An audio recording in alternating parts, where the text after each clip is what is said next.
نحمده ونصلي ونسلم على رسوله الكريم اما بعد فاعوذ باللہ من الشیطان الرجیم بسم اللہ الرحمن الرحیم۔ ہم سورہ البقرہ کی ترکیب نحوی اور صرفی کر رہے ہیں، اور آج جو ہمارے سامنے آیات مبارکہ ہیں وہ 73 اور 74، 73 اور 74۔ تو سب سے پہلے ہم آغاز کرتے ہیں آیت نمبر 73 اور دیکھتے ہیں کہ اس کی ترکیب نحوی اور صرفی کیسے بنتی ہے۔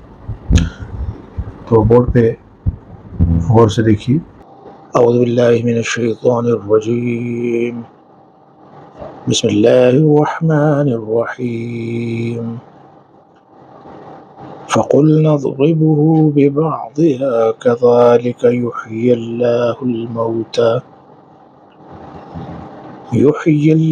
الْمَوْتَى وَيُرِيكُمْ آيَاتِهِ لَعَلَّكُمْ تعقلون۔ تو اس کی جو ابتدا ہے وہ ہو رہی ہے فقلنا سے۔ آپ حضرات جانتے ہیں کہ فا جو ہے یہ عاطفہ ہے، یعنی حرف عطف ہے، اور قلنا فعل ماضی ہے مبنی علی السکون، نا ضمیر متصل ہے مبنی اور محلاً مرفوع ہے کہ فاعل واقع ہو رہی ہے۔ مطلب اس کا کیا ہوا؟ ہم نے کہا، نا جو ہے نا یہ ہم کے لیے، اضربوہ، اضرب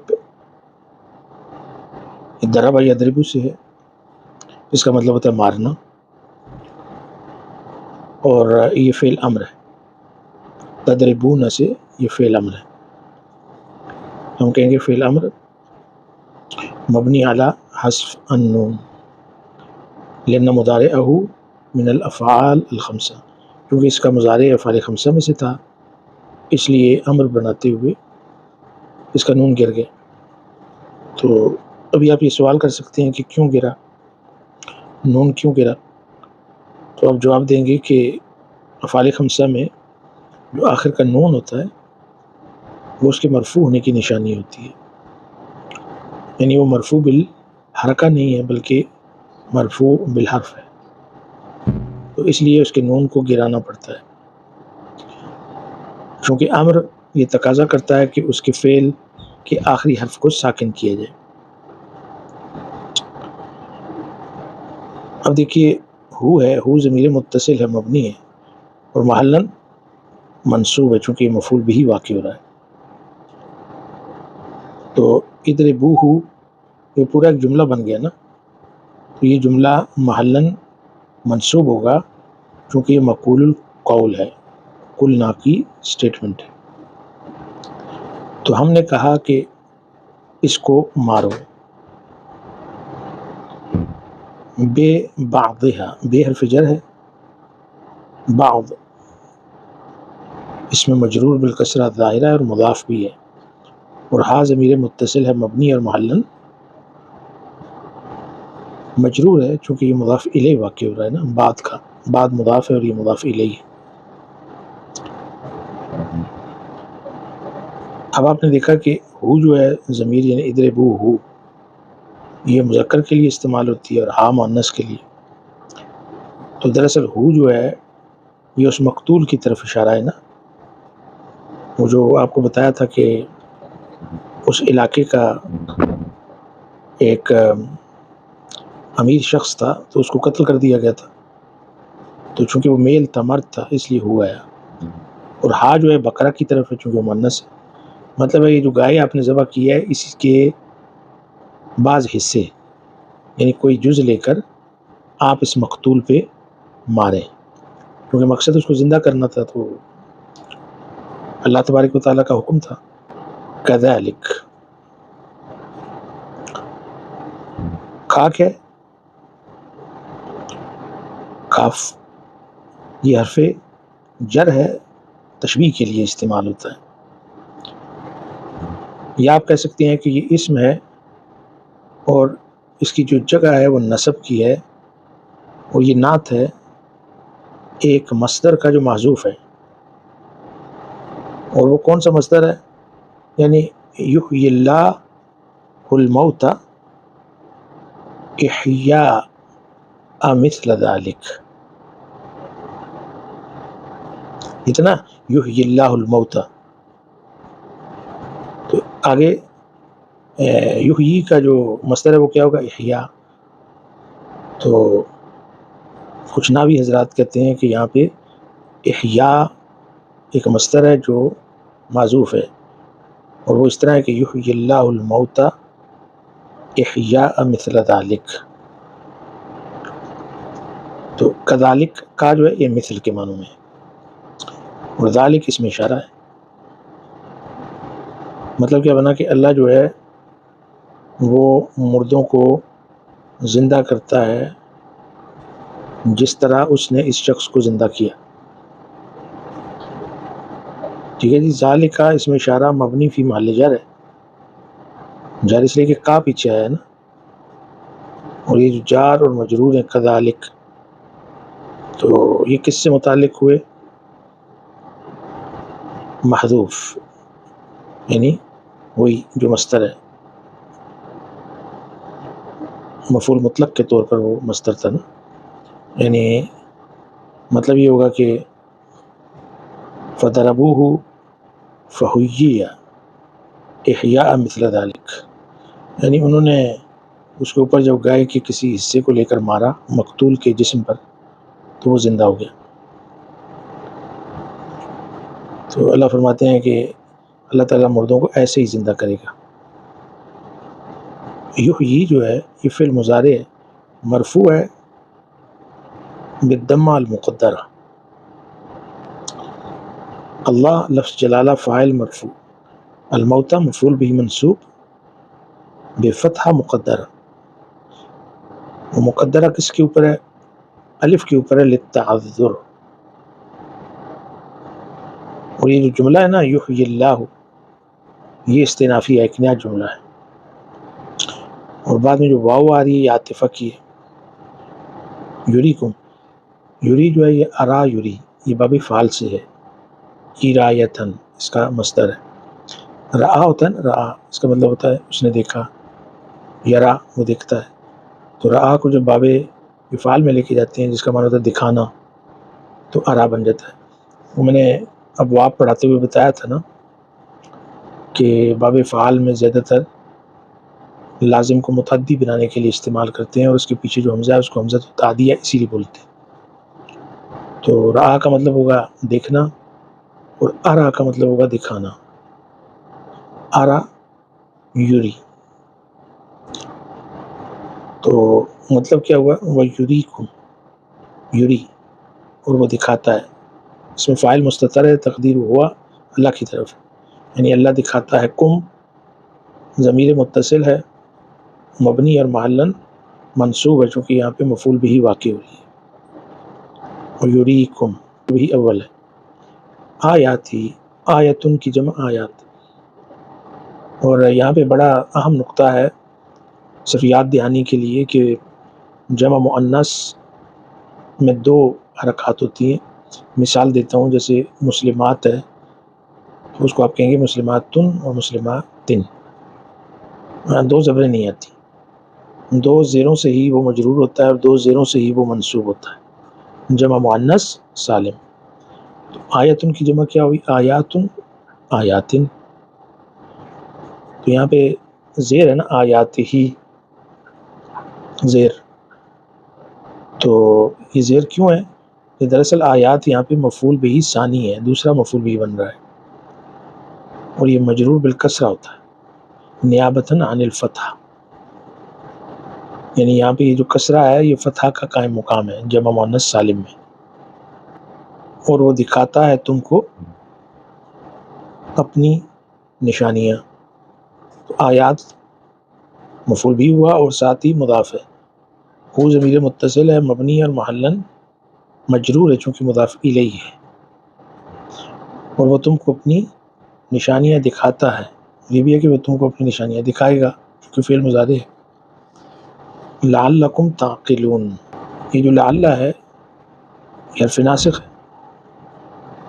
اس کا جو اسم ہے وہ منصوب ہوتا ہے نا حرف مشبہ بالفعل کی طرح، تو لعل کیا کہیں گے؟ حرف ناسخ، اور کم کیا ہے؟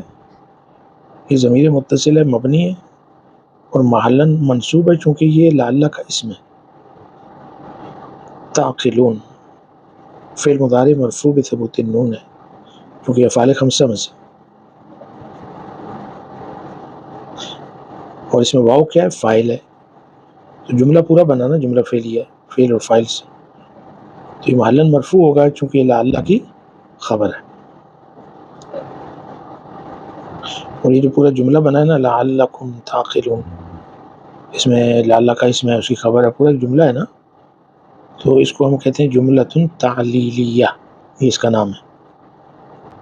اور اس پورے کا مطلب کیا ہوا کہ ہم نے کہا کہ اس مقتول کے جسم پر گائے کا کچھ حصہ لے کر مارو، اور ایسے ہی اللہ مردوں کو زندہ کرتا ہے اور اپنی نشانیاں تمہیں دکھاتا ہے تاکہ تم عقل سے کام لو۔ اس طرح سے مردوں کو زندہ کرنا یہ اللہ تبارک و تعالیٰ کی قدرت کی نشانیوں میں سے ایک نشانی ہے، اور یہ نشانیاں اللہ اس لیے دکھاتا ہے تاکہ انسان اپنے عقل سے کام لے اور عقل سے سوچے، غور و فکر کرے، اپنی عقل کو فنکشنل رکھے، تاکہ ان آیات پر غور کرتے کرتے وہ اللہ کے قریب پہنچ سکے۔ اس کے بعد اگلی آیت مبارکہ ہے 74 اعوذ باللہ من الشیطان الرجیم بسم اللہ الرحمن الرحیم ثم قست قلوبكم من بعد ذلك فهي كالحجارة أو أشد قسوة وإن من الحجارة لما يتفجر منه الأنهار وإن منها لما يشقق فيخرج منه الماء وإن منها لما يهبط من خشية الله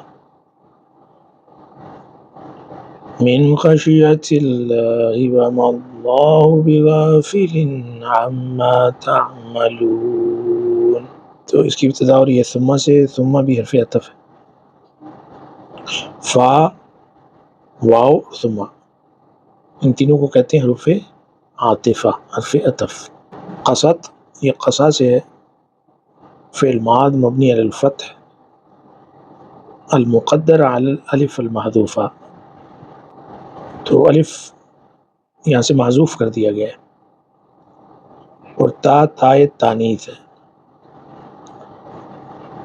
لا محل لہا من الاعراب۔ قلوبکم، قلوب قلب ان کی جمع مکسر ہے قلوب، اور یہ یہاں پہ فاعل واقع ہو رہا ہے، فاعل مرفوع بالضمہ ظاہرہ، اور کم ضمیر متصل ہے، مبنی اور محلاً مجرور ہے چونکہ مضاف الیہ، قلوب اس کا مضاف ہے۔ اس کے بعد من بعد، تو من حرف جر ہے، بعد اس میں مجرور بالکسرہ ظاہرہ اور مضاف بھی ہے، اور ذالک یہ اس میں اشارہ ہے، مبنی اور محلاً مجرور ہے چونکہ مضاف الیہ ہے۔ فہیہ یہ الفاظ و استئنافیہ، ایک نیا جملہ شروع ہے۔ ہیہ مبتدا، یعنی آپ کہیں گے ہیہ کیا ہے؟ ضمیر ہے نا، ضمیر مبنی محلاً مرفوع چونکہ مبتدا ہے۔ کل حجارہ،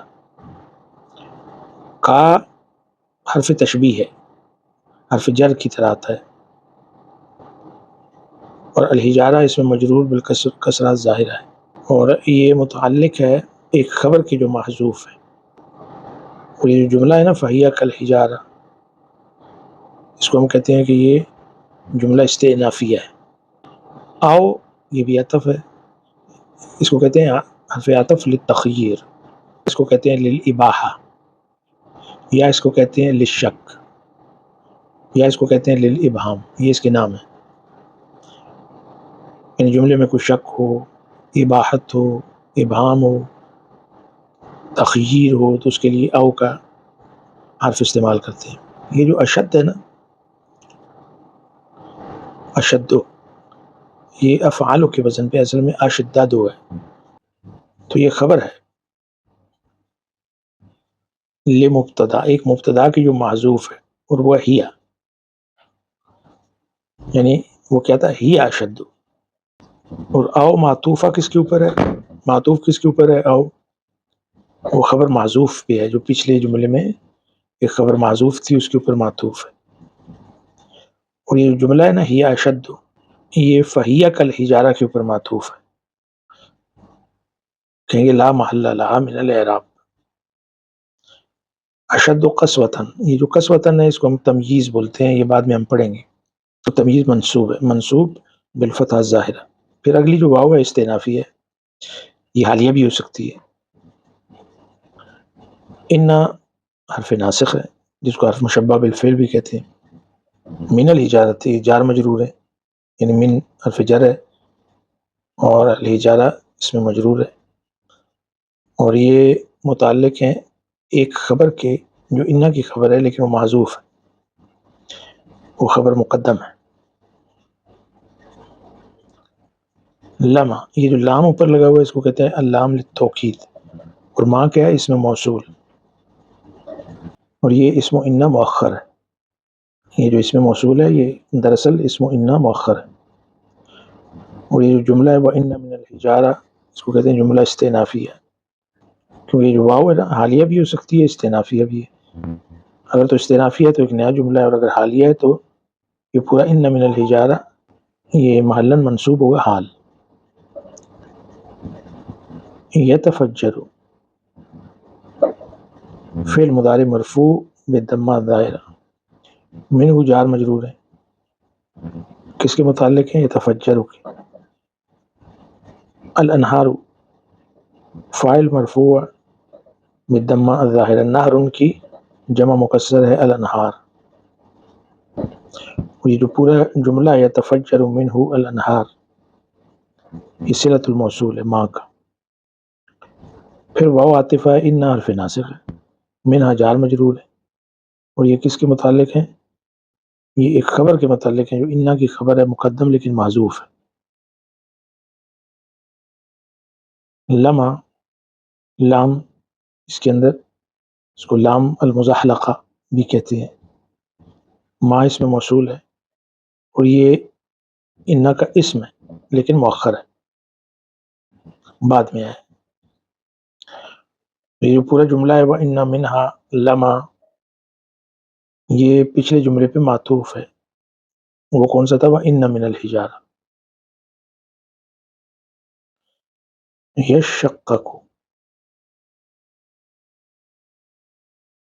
یہ فعل مضارع مرفوع ہے، اور فاعل مستتر تقدیر ہوا. اور یہ جو جملہ ہے نا یشقق، اس کو کہیں گے صلۃ الموصول ماں کا. فیخرج، فا عاطفہ کی ہے، یخرج فعل مضارع مرفوع ہے، اور منہ جار اور مجرور. کس کے متعلق ہیں، یخرج. الماء، یہ فاعل مرفوع ہے، اور یہ جو پورا جملہ یخرج سے لے کے آگے تک یہ معطوف ہے کس جملے پہ، یشقق. وَإِنَّ مِنْهَا لَمَا يَهْبِطُ، من خشیہ، یہ جار مجرور ہے، کس سے متعلق ہے، یہبط. اور اللہ لفظ جلالہ مضاف الیہ مجرور ہے، خشیت اللہ، کیوں خشیہ مضاف ہے. واو حالیہ یا استنافیہ بھی ہو سکتی ہے، اور ماں کیا ہے، نافیہ. اس کو کہتے ہیں ماں نافیہ تعمل عمل لیسا، یہ لیسا کے کام مقام ہے ماں. اور اللہ کیا ہے، لفظ جلالہ ہے، یہ ماں کا اسم ہے اور مرفوع ہے. بغافلین، وہ جیسے لیسا ہوتا ہے نا تو اس کی خبر با کے ساتھ بھی آتی ہے اور با کے بغیر بھی آتی ہے. بے حرف جر ہے، غافلین اس میں مجرور لفظاً کیونکہ با لگی ہوئی ہے، لیکن محلاً منصوب ہے کیونکہ ماں کی خبر لیسا کی طرح ہوتی ہے منسوب. ہما، تو یہ دو لفظ ہیں ان اور ماں، جار اور مجرور ہو گئے نا. ان حرف جار اور ماں مجرور ہو گیا، یعنی اس میں موصول ہے، محلن مجرور ہوگا. یہ دونوں جار مجرور کس سے متعلق ہیں؟ غافل سے. تعلمون فی المضارع مرفوع بثبوت النون ہے، واو فاعل کی ہے، اور جملہ پورا تعملون صلۃ الموصول ہے، وہاں کا لا محل لہا من الاعراب. اور یہ جو جملہ ہے نا وما اللہ بغافل، یہ محلن منصوب ہے چونکہ حال واقع ہو رہا ہے. اگر آپ اس واو کو حالیہ مانیں، اگر استئنافیہ مانیں گے تو یہ جملہ استئنافی ہے. جی، تو اب اس کا ترجمہ کیا ہوگا؟ ترجمہ یہ ہوگا کہ یعنی اس سب کے بعد، اس تمام واقعے کے بعد تمہارے دل پھر سخت ہو گئے، یہاں تک کہ وہ ایسے ہو گئے جیسے پتھر، بلکہ سختی میں کچھ ان سے بھی زیادہ. اشد و قسوہ، یعنی سختی میں کچھ ان سے بھی زیادہ، کیونکہ پتھروں میں سے کچھ ایسے بھی ہوتے ہیں جن سے نہریں پھوٹ پڑتی ہیں، اور انہی میں سے کچھ وہ ہوتے ہیں جو خود پھٹ پڑتے ہیں اور ان سے پانی نکل آتا ہے، اور انہی میں وہ پتھر بھی ہیں جو اللہ کے خوف سے لڑک جاتے ہیں، اور اس کے برخلاف جو کچھ تم کر رہے ہو اللہ اس سے بے خبر نہیں ہے. تو یہ اس کا ترجمہ تھا. یہاں پہ کہا ہی جا رہا ہے کہ بعض دفعہ تو ایسا بھی ہوتا ہے کہ پتھروں سے چشمے نکل آتے ہیں. بنی اسرائیل نے خود دیکھا تھا نا کہ جب وہ 12 قبیلوں کے ساتھ حضرت موسیٰ ان کو لے کر آئے مصر میں، اور مصر سے جب نکلے اور ایک صحرا میں آئے تو وہاں پہ حضرت موسیٰ کو حکم ہوا کہ پتھر پہ اپنا عصا ماری. جب عصا مارا تو اس میں سے 12 چشمے پھوٹے. یہ چیزیں تو انہوں نے خود اپنی آنکھوں سے دیکھی تھی کہ کس طرح ایک سنگلاخ چٹان سے پانی کے چشمے بہہ پڑے تھے. اور بعض اوقات بھاری مقدار میں تو پانی نہیں نکلتا، مگر پتھر شک ہو کر تھوڑا بہت پانی نکال دیتا ہے، اور کچھ پتھر اللہ کے خوف سے لڑک بھی پڑتے ہیں، مگر ان کے دل ایسے سخت ہیں کہ ذرا نرم نہیں پڑتے. کسی زمانے میں یہ بات کچھ لوگوں کی سمجھ میں نہیں آتی تھی کہ پتھر جیسی بے جان چیز میں خوف کا کیا تصور ہو سکتا ہے، لیکن قرآن کریم نے کئی جگہوں پر یہ حقیقت واضح کی ہے کہ جن چیزوں کو ہم بظاہر بے جان یا بے شعور سمجھتے ہیں ان میں بھی کچھ نہ کچھ شعور موجود ہوتا ہے. اگر اللہ تعالیٰ یہ فرما رہا ہے کہ کچھ پتھر اللہ کے خوف سے گر جاتے ہیں، لڑک جاتے ہیں، اس میں کوئی تعجب کی بات نہیں ہے. آج تو سائنس بھی رفتہ رفتہ اس نتیجے پر پہنچ رہی ہے کہ جو جمادات ہیں ان میں بھی نمو اور شعور کی کچھ نہ کچھ صلاحیتیں موجود ہوتی ہیں. تو دل کب سخت ہوتا ہے؟ پھر اس کے بعد اللہ کہتا ہے پھر اس کے بعد تمہارے دل سخت ہو گئے. سما کے استعمال، دیکھیں سما کا استعمال ہوا ہے نا، سما کے استعمال سے یہ بات نکلتی ہے کہ دین کے معاملے میں تمہاری اس قسم کی نافرمانیوں کا یہ نتیجہ نکلا کہ تمہارے دل سخت ہو گئے. تو لگتا یوں ہے کہ جیسے بنی اسرائیل نے جس طرح گائے کے ذبح کے حکم کی تعمیل میں بہت سی حجتیں پیدا کی ہیں، اسی طرح اس کے ذبح کے بعد بھی اس قربانی کا صحیح احترام ملحوظ نہیں رکھا. جھوٹی قسمیں کھا کر قاتل کو چھپانے کی کوشش کی. کسی جرم کے ساتھ جب ہیلا بازی، نافرمانی، ڈٹائی اور جسارت شامل ہو جائے، ایسے مجرموں کے دل خدا کے قانون کے مطابق پتھر سے بھی زیادہ سخت ہو جاتے ہیں.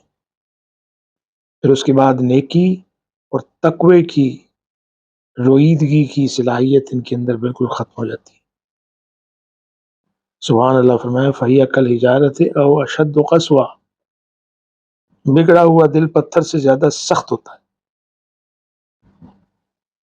یہ ایک اسلوب کلام ہے نا، جیسے قرآن میں ایک اور جگہ پہ اولئک کالانعام بل هم اضل، یہ لوگ تو چوپایوں کی طرح ہیں بلکہ ان سے بھی زیادہ گمراہ ہیں. تو یہ کوئی مبالغے کا اسلوب بیان نہیں ہے، بلکہ ایک حقیقت کی تعبیر ہے. جمادات، پتھر، ان میں جو سختی ہوتی ہے وہ سختی ان کو ان صلاحیتوں سے محروم کر دیتی ہے جو فطرت کی طرف سے ان کو ودیت ہوتی ہے۔ پتھر سخت سے سخت تر ہو کر بھی پتھر ہی رہتا ہے، اس کی رگوں کے اندر پانی کی کوئی نہریں جاری کرنے کی صلاحیت نہیں ہوتی، اس سختی کے باوجود یہ چیز اس کے اندر باقی رہتی ہے، اس میں خشیت ہوتی ہے۔ لیکن دیکھیں انسان، اس کا دل اگر کسی اخلاقی بیماری کے سبب سے سخت ہو جائے تو اس کے دل کی تمام رگیں خشک ہو جاتی ہیں۔ یہی وجہ ہے کہ بگڑے ہوئے انسان کے بگاڑ کا مقابلہ دنیا کی کوئی چیز بھی نہیں کر سکتی، اگرچہ وہ کتنی بگڑی ہوئی کیوں نہ ہو۔ تو یہاں یہ جو فرمایا نا کہ پتھروں میں سے بعض ایسے ہوتے ہیں جن سے نہریں پھوٹ نکلتی ہیں، بعض ایسے ہوتے ہیں جو پھٹ جاتے ہیں، ان سے پانی نکل پڑتا ہے، اور بعض ایسے پتھر ہوتے ہیں جو خشیت الہی سے گر پڑتے ہیں۔ یہ پتھروں کی انہی فطری صلاحیتوں کی طرف اشارہ ہے جو قدرت نے ان کے اندر ڈال رکھی اور جو ان کے اندر باقی رہتی۔ یہ کوئی شاعرانہ اسلوب نہیں ہے کہ جس کا واقعات کی دنیا سے کوئی تعلق نہ ہو، بلکہ یہ ایک تلمیح ہے ان مشاہدات کی طرف جو صحرا کی زندگی میں خود بنی اسرائیل کی نگاہوں کے سامنے گزر چکے تھے۔ انہوں نے اپنی آنکھوں سے ایک چٹان سے اکٹھے 12 چشمے پھوٹتے ہوئے دیکھے، اور کوہ طور کے ایک حصے کو تجلی الہی سے پاش پاش ہوتے ہوئے دیکھا تھا۔ لیکن یہ سب کچھ دیکھنے کے بعد بھی ان کے اپنے دلوں کی سختی کا یہ حال رہا کہ ان کے دلوں کی سختی پتھروں اور چٹانوں کی سختی سے بھی بڑی ہوئی تھی۔ پھر فرمایا کہ وَمَا اللَّهُ بِغَافِلٍ عَمَّا تَعْمَلُونَ، اور اللہ اس سے بے خبر نہیں ہے جو تم کرتے رہے ہو۔ یہ محض کوئی شاعرانہ اسلوب نہیں، یہ کوئی محض مبالغے کا اسلوب نہیں، بلکہ یہ ایک حقیقت ہے جو اللہ نے بیان کی، اور اس آیت کو اس نوٹ پہ ختم کیا کہ اللہ غافل نہیں ہے جو کچھ تم کر رہے ہو، وہ رگ جاں سے بھی زیادہ قریب ہے اور ہر بات کو سمجھتا ہے، ہر عمل سے وہ واقف ہے۔ اس پہ ہم اکتفا کرتے ہیں اور کل انشاءاللہ اگلی آیات کی ترکیب نحوی اور صرفی کریں۔